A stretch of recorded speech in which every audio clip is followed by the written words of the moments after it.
Mwangalizi yeyote wa jamii ya Baha'i angeelewa haraka umuhimu inaoelekeza kwenye maisha ya familia na elimu ya watoto.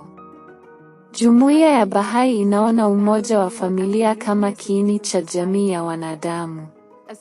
Nafasi ambayo maadili ya kupongezwa na uwezo muhimu kwa uboreshaji wa jamii yanapaswa kuendelezwa. Inatambua kwamba tabia na mifumo ya tabia inayolelewa ndani ya familia hupelekwa mahali pa kazi, katika jamii ya eneo hilo, katika maisha ya kijamii na kisiasa ya nchi, na katika uwanja wa mahusiano ya kimataifa. Kwa hivyo, wanajitahidi kuendelea kuimarisha vifungo vya kiroho vinavyowaunganisha familia.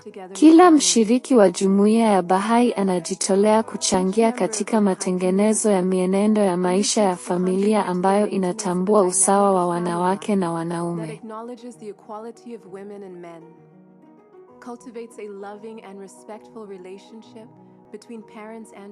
Kukuza uhusiano wa upendo na wa heshima kati ya wazazi na watoto na kukuza kanuni za mashauriano na maelewano katika kufanya maamuzi.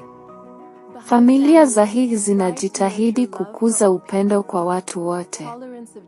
Uvumilivu wa tofauti, hisia kali ya haki na huruma kwa wengine. Juhudi kubwa zinafanywa kulea watoto wanaoelewa umoja wa ubinadamu. Wanatumikia mahitaji ya raia wenzao, na hivyo wanatazama kila roho, bila kujali dini, kabila au ushirika mwingine wowote, kama binadamu mwenzao.